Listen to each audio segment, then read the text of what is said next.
सभी का स्वागत है आपके अपने YouTube channel study with KP sir में। और आज हमने डिस्कस करना है हिंदी के वाक्यों में आप सब्जेक्ट को कैसे ढूंढेंगे, आप सब्जेक्ट को का कैसे पता लगाएंगे, ये चीज हमने देखनी है। तो इसके लिए हमारे सामने जो सेंटेंस है, ऐसा वाक्य जो सब्जेक्ट से शुरू हो और पूर्ण विराम पे खत्म हो, फुल स्टॉप पे खत्म हो, ऐसा वाक्य असर्टिव कहलाता है। अब देखो, इसमें हिंदी का जो वाक्य है उसमें सब्जेक्ट पहचानने का एक आसान सा तरीका है। रूल नंबर 1 याद रखिए। रूल नंबर 1 कहता है, अगर सेंटेंस में कोई संज्ञा या सर्वनाम है और उसके बाद ने लगा है, संज्ञा या सर्वनाम के बाद ने, ये बिल्कुल सिंपल सा रूल है। किसी भी संज्ञा या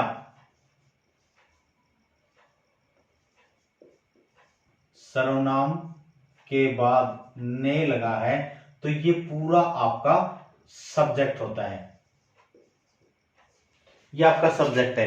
आइए इसके लिए उदाहरण देखते हैं। शिक्षक ने अंग्रेजी पढ़ाई। शिक्षक ने, ये जो शिक्षक ने है, शिक्षक क्या है? एक संज्ञा है और इसके बाद ने लगा है तो ये क्या है? इसका सब्जेक्ट है। इसी तरह से छात्रों ने, छात्र क्या है? एक नाउन है, यानी आपकी संज्ञा है, उसके बाद ने आया है तो ये पूरा पूरा क्या हो गया?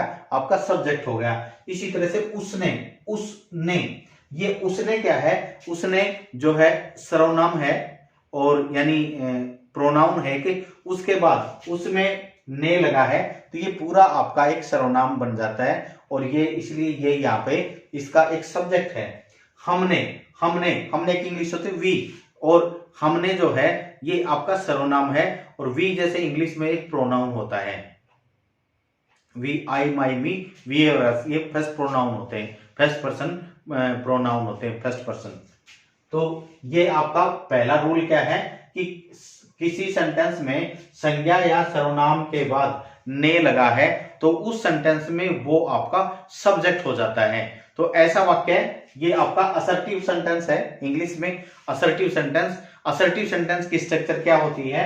असर्टिव सेंटेंस की जो स्ट्रक्चर होती है वो होती है subject plus verb plus other words. Assertive sentence को जो है हिंदी से इंग्लिश में ट्रांसलेट करने का ये तरीका है। अब जैसे शिक्षक ने अंग्रेजी पढ़ाई, अब शिक्षक जो है इसका सब्जेक्ट है। अभी देखते हैं इसको कैसे ट्रांसलेट करेंगे। शिक्षक ने अंग्रेजी पढ़ाई, तो शिक्षक आपका जो है हो गया द टीचर। शिक्षक ने अंग्रेजी पढ़ाई, और पढ़ाई यानी पास्ट इंडेफिनिट है, ये वर्ब की सेकंड फॉर्म, वर्ब पढ़ाना, टीच इसकी second form taught, English.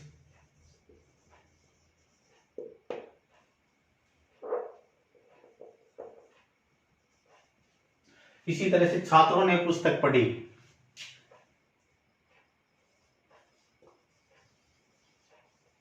Students. अब ये भी पास्ट इंडेफिनिट है, पढ़ना वर्ब है, इसकी तीनों फॉर्म सेम होती हैं, read the book.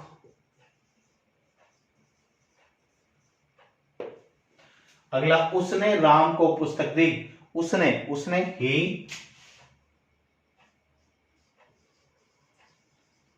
gave Ram a book. हमने रामायण पढ़ी, वी रेड द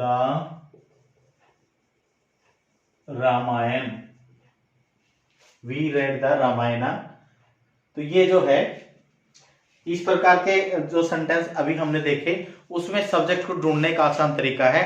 सब्जेक्ट क्या होता है? या तो नाउन या प्रोनाउन के बाद ने लगाओ। हिंदी के वाक्य जिनमें नाउन या प्रोनाउन के बाद ने लगा है वो आपका सब्जेक्ट होता है। बिल्कुल आसान सा तरीका है। ये आज हमने पढ़े असर्टिव सेंटेंसेस, उसमें सब्जेक्ट को ढूंढने का तरीका क्या है वो बताया। एक बार पढ़ के देखिए इस तरह के सेंटेंसेस को और हिंदी से इंग्लिश में ट्रांसलेट करके देखिए, और अगर आपको वीडियो में कुछ पसंद आया है तो इसको कृपया शेयर कीजिए, सब्सक्राइब कीजिए। Thank you.